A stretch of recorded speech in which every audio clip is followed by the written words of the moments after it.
नमस्कार दोस्तों। आज फिर हम हाजिर हुए एक पौराणिक कथा आपके सामने लेके। धृतराष्ट्र, पांडु और विदुर के जन्म के बारे में ये कहानी है। तो आइए सुनते हैं कि धृतराष्ट्र, पांडु और विदुर का जन्म कैसे हुआ था। हस्तिनापुर नरेश, शांतनु और रानी सत्यवती के चित्रांगद और विचित्रवीर्य नामक दो पुत्र हुए। शांतनु का स्वर्गवास चित्रांगद और विचित्रवीर्य के बाल्यकाल में ही हो गया था, इसलिए उनका पालन पोषण पितामह भीष्म ने किया। भीष्म ने चित्रांगद के बड़े होने पर उन्हें राजगद्दी पर बिठा दिया, लेकिन कुछ ही काल में गंधर्वों से युद्ध करते हुए चित्रांगद मारा गया। इस पर भीष्म ने उनके अनुज विचित्रवीर्य को राज्य सौंप दिया। अब भीष्म को विचित्रवीर्य के विवाह की चिंता हुई।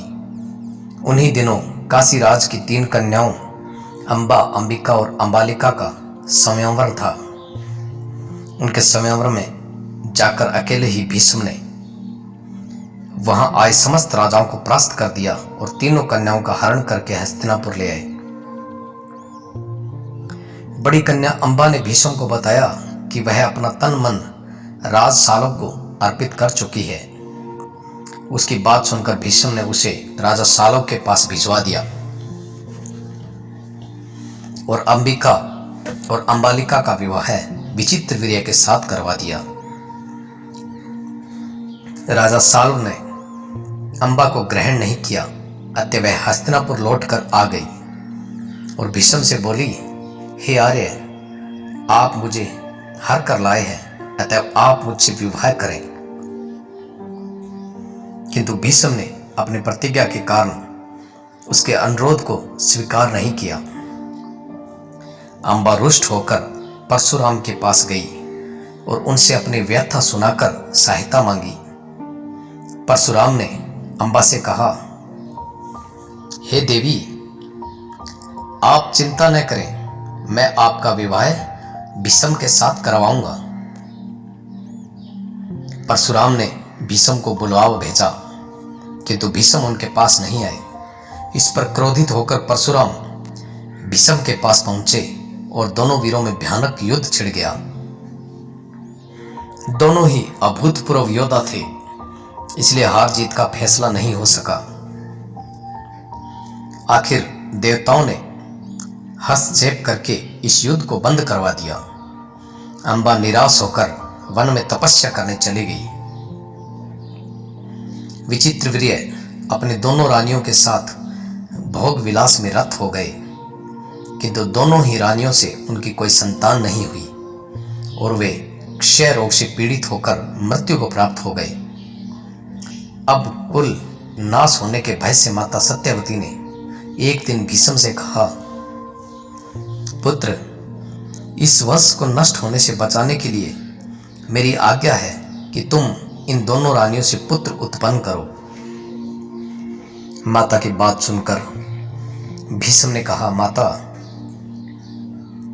मैं अपनी प्रतिज्ञा किसी भी स्थिति में भंग नहीं कर सकता। यह सुनकर माता सत्यवती को अत्यंत दुख हुआ। तब उन्हें अपने ज्येष्ठ पुत्र वेदव्यास का स्मरण किया। स्मरण करते ही वेदव्यास वहां उपस्थित हुए। सत्यवती ने देखकर बोली, हे पुत्र, तुम्हारे सभी भाई निसंतान ही स्वर्गवासी हो गए। अतः मेरे वंश को नाश होने से बचाने के लिए मैं तुम्हें आज्ञा देती हूं कि तुम नियोग विधि से उनकी पत्नियों से संतान उत्पन्न करो। वेदव्यास उनकी आज्ञा मानकर बोले, माता, आप उन दोनों रानियों से कह दीजिए कि वो मेरे सामने से निर्वस्त्र होकर गुजरे, जिससे कि उनको गर्भ धारण होगा।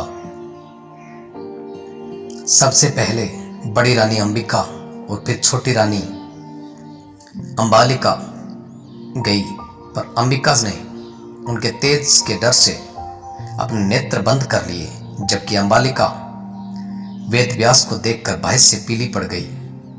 वेद व्यास लौटकर माता से बोले, माता, अंबिका का बड़ा तेजस्वी पुत्र होगा, किंतु नेत्र बंद करने के दोष के कारण वह अंधा होगा, जबकि अंबालिका के गर्भ से पांडु रोग से ग्रसित पुत्र पैदा होगा। यह जानकर इससे माता सत्यवती ने बड़ी रानी अंबिका को पुण्य वेद व्यास के पास जाने का आदेश दिया। इस बार बड़ी रानी ने समय न जाकर अपने दासी को वेद व्यास के पास भेज दिया। दासी बिना किसी संकोच के वेद व्यास के सामने से गुजरी। इस बार वेद व्यास ने माता सत्यवती के पास आकर कहा, माते, इस दासी के गर्भ से वेद वेदांत में पारंगत अत्यंत नीतिवान पुत्र उत्पन्न होगा। इतना कहकर वेद व्यास तपस्या करने चले गए। समय आने पर अंबिका के गर्भ से जन्मांध धृतराष्ट्र, अंबिका के गर्भ से पांडु रोग से ग्रसित पांडु तथा दासी के गर्भ से धर्मात्मा विदुर का जन्म हुआ। यही इन तीनों की जन्म की गाथा है।